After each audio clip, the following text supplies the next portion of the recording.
Hello and welcome साथियों, कैसे हैं? आशा करते हैं सब लोग ठीक ही होंगे और आप लोग का स्टडी भी ठीक ठाक चल ही रहा होगा, है ना। मैं रवि कुमार, आप देख रहे हैं learning math study YouTube channel. तो डियर, आज हम लोग पढ़ने वाले हैं प्रश्नवाली 8.1 का प्रश्न संख्या 4। चलिए शुरू करते हैं। प्यारे डियर, हमारा प्रश्न कहता है यदि 15 कोट ए बराबर 8 हो तो साइन ए और सेक ए का मान ज्ञात कीजिए। प्रश्न समझे। प्रश्न ये कह रहा है डियर कि 15 कोट ए बराबर 8 है तो आप साइन ए और सेक का मान बताइए। चलिए हम लोग आज आराम आराम से समझते हैं, कोई हड़बड़ी नहीं है, आराम से सीखेंगे, सारी चीज अपने दिमाग में फिट करके ही छोड़ेंगे, बस वीडियो को आप स्किप मत कीजिएगा। चलिए शुरू करते हैं। डियर, लिखते हैं यहाँ पे दिया है। अब दिया है, ये ऐसा क्यों लिखते हैं? क्योंकि जो चीज हमें दिया रहता है उसको पहले लिखना पड़ता है ना। तो हमारे पास दिया क्या है? 15 कोट ए बराबर में कितना है? 8 है। 15 कोट ए बराबर में 8, ये हमारे पास दिया है। डियर, क्या आप इसको इस तरीके से लिख सकते हैं? देखिए ध्यान से, कोट को जब हम बाहर निकालेंगे, कोट ए को, और जब बाहर निकालेंगे तो 8 कहां जाएगा? ऊपर, और 15 कहां चला जाएगा? नीचे, है ना। तो क्या हम इसको कोट ए को 8/15 नहीं लिख सकते हैं? आप कहेंगे कि बिल्कुल लिख सकते हैं। ऐसा लिखने से फायदा क्या होगा डियर? ऐसा लिखने से हमें ये होगा कि कोट का मतलब हमें क्या होता है, आपको पता होगा, ये टाइन का उल्टा होता है। जैसे फॉर एग्जाम्पल आपको समझाते हैं, जैसे टाइन का मान क्या होता है?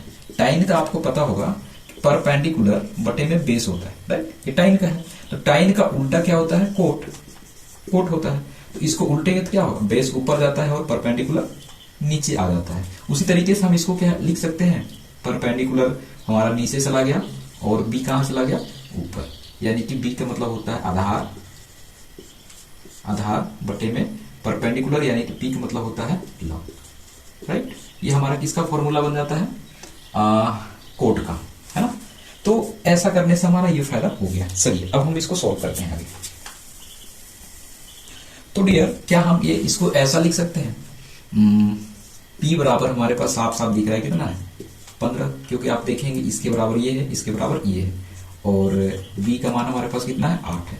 अगर हमें गलती से H निकल जाए, H मतलब करंट, ये निकल जाए तो हमारा सारे के सारे प्रश्न क्या हो जाएंगे? सॉल्व हो जाएंगे। चलिए अब इसको हम लोग थोड़ा सा ट्रायंगल के माध्यम से समझते हैं, है ना, त्रिभुज के माध्यम से। चलिए बने रहिए। हाँ, बना लेते हैं एक हम लोग त्रिभुज। तो चलिए बना लिए एक हम क्या? त्रिभुज। चलिए मान के चलते हैं त्रिभुज। मान की क्या है? ये त्रिभुज जिसमें 3 कोण होता है ना, ए बी और सी। कितना कोण? 3 कोण है। इसी तीनों कोण के ऊपर तो हमारा ट्रिग्नोमेट्री बना हुआ है। तो चलिए हम लोग देखते हैं इसमें क्या क्या हमारे पास है, राइट। तो डियर, आप देखेंगे हमारे पास क्या है? P है और B है। आप इसको देखेंगे ध्यान से तो कोण ए बोला है। ए यानी कि जिस कोण को नाम लेगा, जिस कोण के विषय में बात करेगा, उसी कोण को पकड़ते हैं। तो कोण हमारा क्या है? ए। इस कोण का सामने वाला भुजा क्या कहलाती है? तो आपको पता होगा P, रोज बता रहे हैं P। और जिस तल पे ये कोण बनता है डियर, वो कहलाता है B, है ना। और जो बचा बड़ी वाला भुजा, वो कहलाती है H। यानी कि P का मतलब होता है लंब, और B का मतलब होता है आधार, और H का मतलब क्या होता है? कर्ण, राइट। ये होता है कर्ण। तो चलिए क्या क्या हमारे पास दिया है लिख लेते हैं। P के मान हमारे पास कितना है? 15 है। चलिए हम 15 लिख लिया यहाँ पे। और आप देखेंगे B यानी कि आधार कितना है हमारे पास? 8 है। क्या है? 8 है ना। तो प्यारे डियर, आप देख पा रहे हैं P हमारे पास कितना था? 15 है। B हमारे पास कितना है? 8 है। सिर्फ निकालना क्या हमें? कर्ण। गलती से अगर हमें कर्ण मिल गया, इस निकाल लिए, तो जो जितना मान निकालने बोला है ना, जिस जिसका, सभी का हम लोग आराम से निकाल लेंगे। तो चलिए हम लोग ट्राई करते हैं किसका निकालने का? एज का निकालने का। तो डियर, हम लोग सभी जानते हैं क्या है कि किसी भी ट्रायंगल में 2 भुजा हमारे पास रहता है। एक भुजा निकालना हो तो उसके लिए हमारा एक सूत्र आता है। वो सूत्र आपको पता होगा क्या है? पाइथागोरस सूत्र। चलिए लगाते हैं। तो डियर, यहां पे लिखते हैं हल।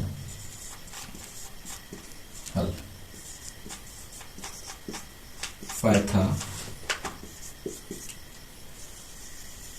पाइथागोरस सूत्र से, है ना। तो डियर, पाइथागोरस सूत्र क्या होता है? आपको पता होगा, वो होता है कर्ण का स्क्वायर बराबर में हमारा होता है लंब का स्क्वायर प्लस में आधार का स्क्वायर, है ना। यही तो सूत्र है पाइथागोरस का। इसके अलावा और सूत्र है ही क्या? ये सारे हमने फॉर्मूला को यहाँ पे लिख लिया। अब डियर, जो जो हमारे पास है उसको यहाँ पे क्या करेंगे? वैल्यू को पुट कर देते हैं। कर्ण हमारे पास है तो कर्ण ही तो निकालना है, हमें नहीं पता है कर्ण, लिख लेते हैं यहाँ पे। आगे बढ़ेंगे। लंब क्या हमारे पास है? लंब आप देखेंगे यानी कि परपेंडिकुलर 15 हमारे पास है ना। तो 15 का क्या करेंगे? स्क्वायर। प्लस में आप देखेंगे क्या हमारे पास आधार है? बेस है, तो आधार हमारे पास साफ साफ दिख रहा है कितना है 8 है। इसका कर देंगे वर्ग, है ना। सारे डाटा हमने पुट कर दिया। चलिए फटाफट से अब इसको क्या करते हैं, सोल्व करते हैं। एच स्क्वायर पर रखने देते हैं, एच स्क्वायर रहेगा 15 का अगर हम वर्ग करेंगे कितना बनेगा, 15 15 या 225 ना बनेगा 225, प्लस में 8 का करेंगे तो कितना होगा 8 8 64। चलिए ये हो गया। अब यहाँ पे लिखते हैं एच स्क्वायर बराबर में, अब डियर हम लोग क्या करते हैं, इसको जोड़ लेते हैं। तो इसको जोड़ेंगे तो कितना बनेगा, आप देखते देखते ये कितना बनेगा, 4 5 कितना बन जाएगा 9 और 6 2 8 और 2 यानी कि 289 289। तो आप यहां से समझते होंगे कि एज को बाहर करते हैं, स्क्वायर को अगर बराबर से उधर साइड में भेजेंगे तो क्या चढ़ जाती है रूट, यानी कि 289, है ना। अब इसको इस वर्ग को हम लोग तोड़ देंगे तो क्या बनेगा, एच का मान फाइनली हमारा बन जाएगा एच बराबर 289 किसका वर्ग होता है, आप बोलेंगे कि 17 का होता है सर, तो आप देखेंगे कि एच का मान हमारा कितना निकल गया 17 निकल गया। तो डियर यहां तक समझ पाए, चलिए यहां तक समझ गए तो आपका प्रश्न भी सॉल्व हो गया। बस आप वैल्यू को पुट कर देना है, हमें बताना क्या क्या है। चलिए देखिए हमें बताना है डियर, हमें बताना है साइन ए और सेक ए, है ना। साइन ए बताना है और सेक ए बताना है। तो डियर आपको पता होगा कि साइन ए मतलब क्या होता है, परपेंडिकुलर बटे में कर्व, यानी कि हम कह सकते हैं यहाँ पे कि पी बटे में एच। पी का मतलब क्या होती है लंब, और एच का मतलब क्या होता है कर्व, राइट, यानी कि पी बटा एच होता है, लंब बटा कर्ण होता है। चलिए रख दिए। अब यहाँ पे इस वैल्यू को पुट कर देते हैं। पी हमारे पास कितना है, आप बोलेंगे कि सर 15 है, लिख देते हैं। उसके बाद कर्ण क्या है, कर्ण अभी ही निकाले हैं, कर्ण हमारे पास कितना निकला हुआ है, 17, कितना है 17 निकला हुआ है, तो 17 को यहाँ पे रख देते हैं। चलिए पहला का आंसर तो हमारा ही बन गया। आगे हमें बोला क्या है, सेक ए बताना है। तो डियर सेक ए मतलब क्या होता है, सेक किसका उल्टा है, तो आपको थोड़ा सा यहाँ पे आइडिया होगा, एक कोस होता है ना, कोस का वैल्यू क्या होता है, कोस का आपको पता होगा बी बटा एच होता है ना। इसी का जस्ट उल्टा क्या होता है सेक, कोस का उल्टा क्या होता है सेक। तो इसको जस्ट हम उल्टेंगे तो क्या बनेगा, एच ऊपर जाएगा और बी नीचे चला जाएगा। इसका मतलब कह सकते हैं कि सेक का उल्टा क्या होता है एच बटा बी। तो यहाँ पे लिख सकते हैं एच बटा में बी, यानी कि एच क्या हो जाएगा कर्ण बटे में बी हमारा क्या हो जाएगा आधार, है ना, ये हो जाएगा आधार। चलिए यानी कि एच बटा बी कर्ण बटा आधार। अब यहाँ पे वैल्यू को पुट कर देते हैं, क्या बनेगा, एच हमारे पास कितना है, तो अभी निकाले हैं 17, बटे में हमें क्या बताना है बी, यानी कि आधार हमारे पास कितना है 8। चलिए ये भी हमारा बन के कंप्लीट हो गया।